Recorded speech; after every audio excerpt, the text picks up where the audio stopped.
నా పేరు షారూక్, నేను పీడిఎస్ న్యూస్ జిల్లా సెక్రటరీ.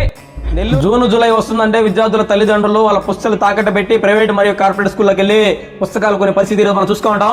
అదే విధంగా నెల్లూరు జిల్లా వ్యాప్తంగా కార్పొరేట్ మరియు ప్రైవేట్ స్కూల్స్ లో బుక్స్ దందా మాఫియా విపరీతంగా పెరిగిపోయింది.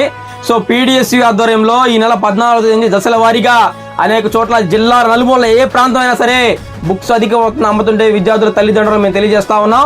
ఈ యొక్క విద్యార్థుల తల్లిదండ్రులకి పీడిఎస్యు ఆధ్వర్యంలో ఒక పిలుపునిస్తా ఉన్నాం. అక్రమంగా బుక్స్ ఏ పాఠశాలలు అమ్మినా సరే, అధిక ఫీజులు అమ్మినా సరే, అధిక వసూలు చేస్తున్నా సరే పీడిఎస్యుకి మీరు తెలియపరచండి. ఆ స్కూల్ కాడికి వెళ్ళే జిల్లా నడిబొడ్డులో ఉన్నా, జిల్లా అవతల ఉన్నా సరే ఖచ్చితంగా పీడిఎస్యు ఆ స్కూల్ కాడికి వచ్చి ఆ స్కూల్ ముందు ఆందోళన కార్యక్రమం చేస్తుందని చెప్పి ఖచ్చితంగా తెలియపరుస్తా ఉన్నాం. అదే విధంగా నెల్లూరు జిల్లా సంబంధించిన విద్యార్థి శాఖ అదే డిఈఓ కానీ, డిప్యూటీ డిఓ కానీ, ఎంఈఓలు కూడా మేము చెప్తున్న విషయం ఏంటంటే దున్నపోత మీద వర్షం కురిస్తే ఏ విధంగా అయితే ఉంటుందో అదే విధంగా మీ ప్రవర్తన ఉంటుంది. కాబట్టి ఇప్పటికైనా మీ ప్రవర్తన మారుకొని ప్రైవేట్ మరియు కార్పొరేట్ స్కూల్స్ మీద బుక్స్ ఎవరైతే అమ్ముకుంటున్నారో ఇష్టానుసారం వాళ్ళ మీద చర్యలు తీసుకోవాలని చెప్పి ఈ సందర్భంగా పీడిఎస్ డిమాండ్ చేస్తా ఉంది.